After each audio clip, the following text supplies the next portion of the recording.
My name is Peter Ward. I'm the director of the Lindenhurst Memorial Library. I'm happy to be here this morning with Jim Pellettieri, who is the author of My Father's Heroes. Now, My Father's Heroes is about a boy, Frankie, or Frank. Franco is his given name, who is the son of Italian immigrants, who is growing up in the Bronx, beginning in the 40s, and the book follows him all through his life up until he's on the cusp of adulthood in the early 60s. Very good. Yes, I know the book.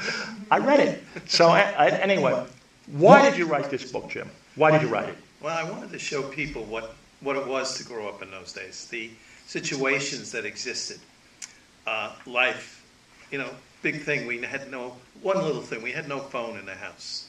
We basically, you got a phone call, the neighbor on the first floor came over, picked it up, rang the bell 3 times, and you went down. Usually a phone call was bad news, because it cost money to use a phone in those days, and people didn't have it. We didn't have it. I lived in a living room. That was my bedroom. That's, the cot came out every night and got covered, and that was it. It was a different time. People communicated differently. Again, they talked to each other. This is a character-driven book, okay? It's told in the first person. And Frankie is the heart and soul of this book, okay?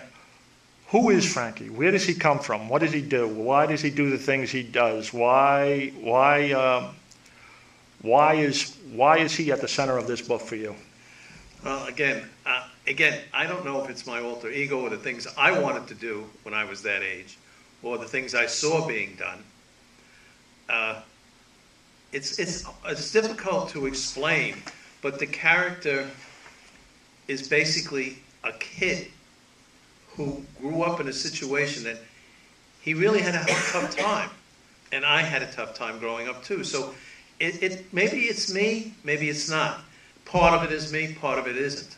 Things that I wanted to do, again, like I said before, things I wanted to do, things I couldn't do, but I could do in the book. So is Frankie your alter ego to an extent? Yeah, oh yeah, there's no two ways about that. That's basically the sex scenes, the other scenes, this here and that there. Yeah, I would have loved to have done them all, but it didn't really happen in my life. But, it happened to him, so he got lucky.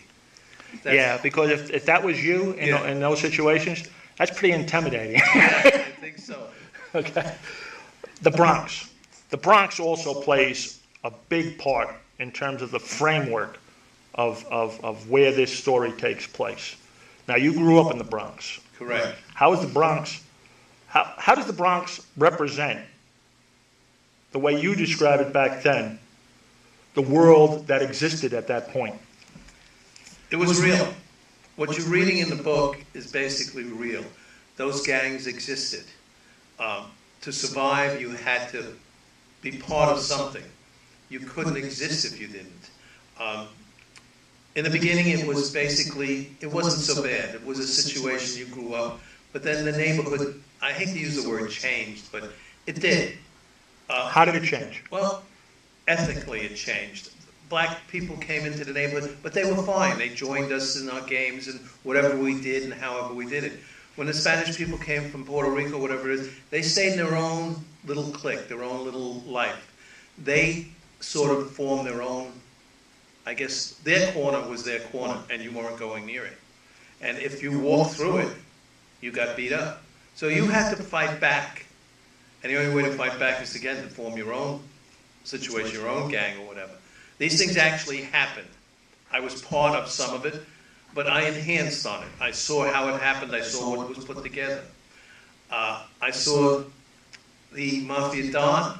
I saw these people, the respect that he was given, how it was happening. You had to go in, and this is what the Bronx was at that time. You had neighborhoods. You had corners that belonged to certain groups and certain places. You knew that you didn't go past 174th Street because there was another territory, there was another gang. You didn't go past 183rd, that belonged to this here. So we had to have our own. And when the Spanish people came in, they formed their own gang. So right next to our neighborhood or in our neighborhood. So this was there, so we had to form one ourselves to stay where it was. A lot of people moved out. A lot of people didn't stay. But, the Bronx was a great place to live, though. Why was it a great place to live? You had You're Yankee. surrounded by gangs. Yeah, but you had Yankee Stadium. Okay. You had a walking distance to Yankee Stadium. And you could get into Yankee Stadium in the bleachers for a quarter. I got in for nothing. My father would take me. I'd go underneath the turnstile, and we'd sit there in the bleachers next to the Yankee bullpen, the way it was built in those days. And you could talk to the ball players. I remember Joe DiMaggio walking up and talking to people and just exchanging words, talking Italian to people. And if you wanted to talk to most of the people in the bleachers at that time I'm talking about, if you didn't speak Italian, you couldn't converse with them. But it was a time when, again, you could go for a quarter to a ball game, and you take a kid. Which is Sal, Frankie's father, Right. Sally. It was a big, big occasion when Sally could take Frank to a ball game. Yeah, and it happened, again, about the Bronx. That was, I guess, that and the Bronx Zoo. The Bronx Zoo was a great, great situation. Again, the Bronx has some unique parts to it. Again, like I said, the Yankee Stadium, the Bronx Zoo, Botanical Gardens, and Arthur Avenue, where I still go. Tell us about Arthur Avenue, because that, in one part of the book, that plays a very prominent role. It's a place where the market is. Is it still there? Yeah, the market is still there. It's a city market where people go in and rent stands, and they would sell everything, from live crabs to snails. I mean, you could go there on a Saturday, and you could see the snails walking across the street because the stands went into the street. So clams on a half-shell, pizza outside, all kinds of delicacies inside. I mean, they had live eel. So they had something called, I bring this up, it's called gabutzel, which is the lamb's head. And it's actually a delicacy. I'm going to regress. I'm going to tell a story that one year, my mother and father and my wife's mother and father came for Christmas dinner. So I went up and I got these gabutzels. They had lamb's head cut in half, and they were fighting for the eyes. Some people may think that's disgusting, but it was a delicacy to them. And these were the things that I remember that were great about the Bronx. It changed, in the 50s, it was a different situation. It was, I won't say kill or be killed, but you had to belong to something. The Yankee Stadium, the zoo, Botanical Garden, all those things were now secondary because you couldn't get to them unless you went with five guys or whatever you wanted to do. Now, we talked about Sal taking his son Frank to the game. At the heart of this novel, and obviously you can tell from the title, My Father's Heroes, that the father-son relationship is extremely important in terms of telling this story. Could you tell us a little bit about that and where that comes from? My own father, again, he worked continuously until there was no work. In other words, his work was seasonal. So when the summertime came, it was Yankee baseball. That's all he knew. He came over from Italy. He couldn't speak English. He learned to speak English without an accent, without whatever you want to call it. That was his main goal, to be an American, not to come that he was Italian. He was proud to be Italian. He was proud to be, especially of the ball players that were Italian. And I think that's one of the reasons he loved the Yankees. At that time, the Yankees had a lot of Italian ball players on the team. So it was a situation. Also, he had no other place to go. I mean, he could walk to Yankee Stadium. We went to Ebbets Field once, which I described in the book. I enhanced it a great deal. Again, the book is fiction, and I took the reality that I had come across, such as a trip to Ebbets Field, and I kind of, Ebbets Field is where the Dodgers played. Yeah. Oh, let's go back. A lot of people don't know who the Dodgers are. The Brooklyn Dodgers, who were the arch enemies of the New York Yankees. Right. That was a thing. There's also a chapter in there which I call the Rape of Brooklyn, between Robert Moses and the owner of the Dodgers. Frankie's religious life, if you will, confession Oh yeah. played a big role, sort of. Frankie would go to confession, confess all his sins, and there were a few, and then he would think that the slate was clean, it's time to start all over. Right. It gave you. It made again, being a Catholic, confession was good for the soul. It always was, and it made a situation the guys believed in. In the book, I talk about the deaf priest that really wasn't deaf. He didn't. The deaf priest, they all went to the deaf priest because they didn't think that the deaf priest heard them, right? Right, exactly. But the deaf priest heard everything. He heard everything, and when something serious came along, which happened in the book, and you confessed and you figured you were going to get 2 Our Fathers and 2 Hail Marys, and that was the end of it, then the penance became much higher, much greater when they confessed to something that was really a serious thing. And then they realized all along, he knew what children, or let's put it this way, adolescent kids, 13, 14, what they did and what they didn't do and what was normal and not normal. So it didn't bother him. But when something came along that really warranted his input, it became obvious that that's what he did. So all along, everybody thinking he was the deaf priest, he wasn't. There was a concern, or there is a concern on your part about certain things that happened with Frankie and the church that you worried about a little. Well, yeah, there's a scene in the book where the pedophile priest makes advances at Frankie, and it gets to be pretty raw and pretty nasty. That was another stories that were heard and told and put together. It may have happened for all I know. It may have not happened. But I took it and ran with it. And I went where I would go with it. Well, that's interesting that you said that it may have happened, because in a not too recent past, the church admitted that did happen. Yeah, we knew that certain priests at that time we would stay away from. But it wasn't put in the newspapers the way it was today. You couldn't go home and talk to your mother and say, hey, you get smacked in the face. Because, the priest was the priest. And he was, Almighty God. The Catholic Church is one institution that plays a role in this book. Yeah, a big role. The other one is the mob.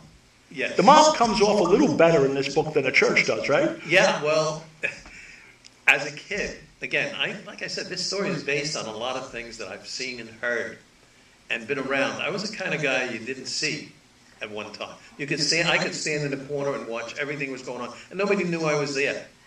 I had that type of, I guess, I don't know if that's an ability or whatever it is, or it's being, I can't say the word, inconspicuous. There we go. As the time goes, I was able to sit in a corner, and I would see and hear things, and things developed. And that's what I put in the book, certain things that happened. But they did happen. Or maybe it didn't happen, and I took it and just kind of pushed it a little bit that way. Basically, or you want to call him the local Don or whatever, was good to the people in the area. He took care of the people. When they needed something, he was there. These were nice people, but they weren't nice people. They made their money doing really some ugly things. I didn't get to see that part of it, because that part went on behind. That part was hidden. The part outside is what you see. They glamorized some of these people. Look at John Gotti. I mean, everybody thought he was the greatest guy in the world. He killed people. Right. The mob would give out turkeys at Thanksgiving or Christmas. What they didn't tell you is that they hijacked a truck. Yeah, or killed to get the turkeys. Right. So, but Frankie is a gang leader. Okay, he's formed a gang. One of his good friends, Natalie, is hurt by a gang. Let's just put it that way. No, she was more than hurt.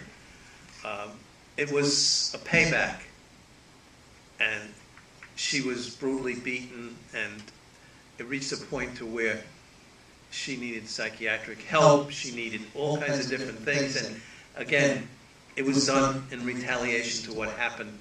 You know, things went back and forth in gangs.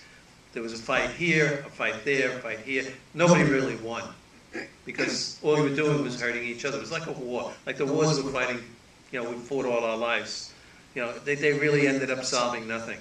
So, and this was the same thing. And she got hurt very seriously, so Frankie took it upon himself that now was the time to do something, because he saw what happened. In true life, the real gang did exist. If you Google Imperial Hoods, it did have a significant, I guess, impact on the people that lived there. I had nothing to do with forming the Imperial Hoods. I was a member of it, again, because I had to be. But I wanted to explain basically why the gangs were formed, the reason. People got hurt, and the only way, you could call the cops, and the cops, you know, maybe for a couple of hours or a day or so, but after that, it didn't, they had, you know, it just wasn't important enough. Apparently, I thought at that time. But things had to be done to make yourself viable in the community, to exist. So eventually, if in the book you'll see that friends are made. Eventually, through, again, it's all done in the Catholic Church. They meet, they talk, because they don't trust anywhere else to be. They go and meet in the back of a church, and they settle things. You know, they had sort of things called war councils, and they would decide whether there would be a gang war or not. And these two people controlled everything. And you'll see them meeting and talking and understanding each other. And when each other's fears are allayed, then peace can be gotten. And that's what happens. That's the way I explain it in the book. Not maybe in real life it didn't happen that way. I think this is a good point to ask you the question. If you wanted your readers to take away one lesson, one moral from this book, what would it be? It would be that you can't get away with anything in life. It all comes back to you one way or another. That, you know, Abraham Lincoln said it best, you can fool some of the people some of the time, but you can't fool all of them all of the time. And you trying to get away or get away with things or do things, you got to think not on the, I don't want to use the word evil side, but on the bad, think on the good side. And that's what I try to tell here, is that there is a good way out in